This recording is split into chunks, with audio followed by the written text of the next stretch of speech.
For many of us, we equate being Christian with a decision we once made. We went to the altar after a preacher gave an invitation, or we raised our hand, or we said a prayer. For many people, they say they're a Christian because they've been baptized, and as good as all those things are, that doesn't necessarily mean that we're truly Christian.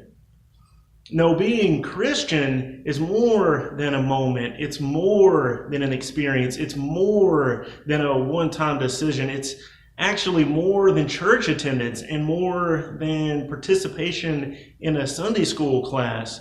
It's about a relationship with Jesus Christ. Take a look at the disciples in the New Testament as an example. Jesus gave them all a choice. He said, "Follow me."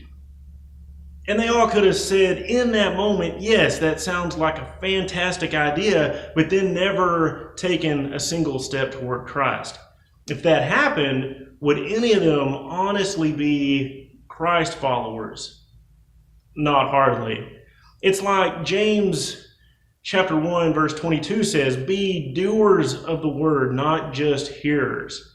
The same goes for us. We're called to follow Christ too, but for so many of us, that's just not what we're doing. We're either taking steps toward Christ, trying to do what He's called us to do, focused mainly on glorifying God and living every moment on purpose for His kingdom, or we're not.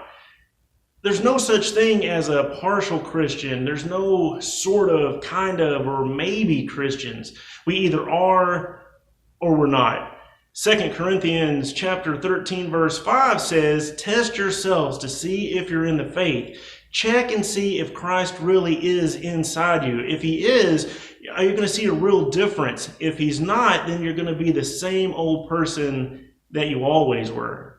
I'm Pastor Jackie Karsh at First Baptist Church in Chico, and I want God's best for your life, which is what happens when we truly surrender to Christ. However, sometimes that's hard for us to accept because we're all selfish and self-centered, sinful people who focus more on following the world and our own desires than following Christ.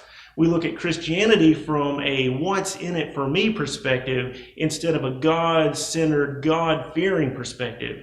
Now, if you want to know more about what it means to truly follow Christ, I'm going to invite you to join us on Sunday mornings at 11 o'clock right here in Chico. I'd love to see you. I'd love to see your entire family.